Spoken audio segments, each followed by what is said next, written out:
Last weekend, I had the privilege of sitting at the virtual feet of Les Brown.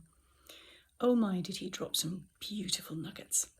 One of them, which I want to unpack a bit more today, is never tell a story without a point, and always have a point to your story.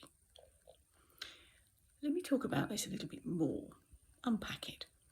So, I want to share a story with you about something that happened to me last week. It's 5:45 in the morning.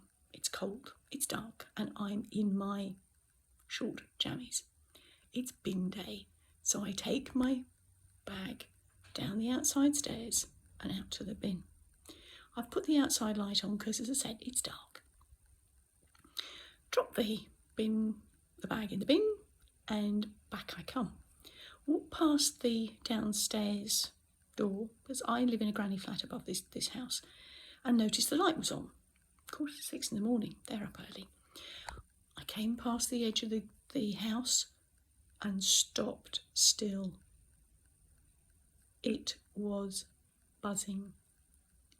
The outside light, the motion sensor light, had come on, and it was alive, black and buzzing. Okay. Then I looked up the stairs to see the outside light from my front door. My front door is normally a cream colour.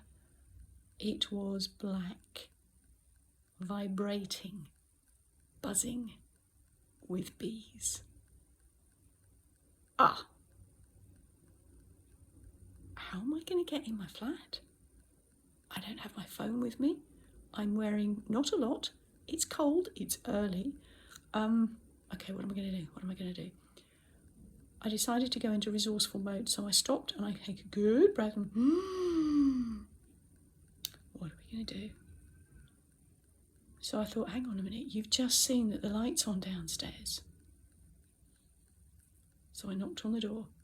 Now, I don't know about you, but if somebody knocked on my door at 5:45 in the morning, I would be concerned, as was she. But my little knock, knock, knock was amplified by the dogs. So she had the dogs in with her as she opened the door gingerly to see what was going on.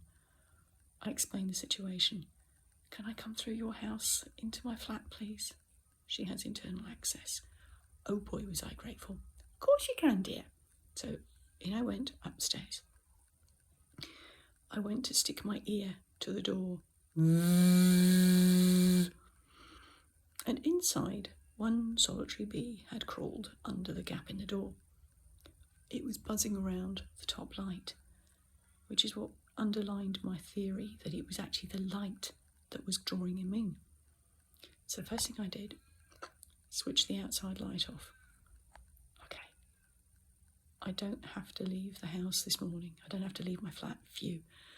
So I left it for a good hour and a half until the sun came up. And then I listened. Silence. My little friend, the solitary bee, had now busied himself out and was on the floor. So I gently picked her up, opened the door and deposited her outside. Now, I was pretty certain that it all would be free because, one, there was no sound, and two, because knowing about hive mentality, I guessed they were all gone because she was no longer buzzing around herself, a solitary bee.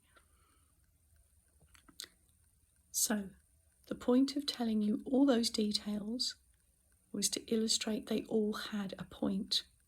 The fact that it was dark, the time, what I was wearing, the downstairs light was on, the lights in here were attracting the bee. I listened.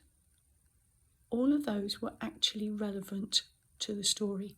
Now, if you are a details-focused person, you can go into a lot of detail that's not necessarily relevant because people who are big picture thinkers don't need to know it and they will get bored. So make sure that every story you tell, whatever you are including in it, has a point to it. Say why. Did I tell you that what colour I was wearing? No, it wasn't relevant. but it was relevant to tell you that it wasn't much, and the reason because it was that time of the morning, it was cold, and I was feeling a little underdressed. All those points had relevance. So when you tell a story, make sure the story has a point, as well as illustrating your main point. Trust this has been useful. Bye from me.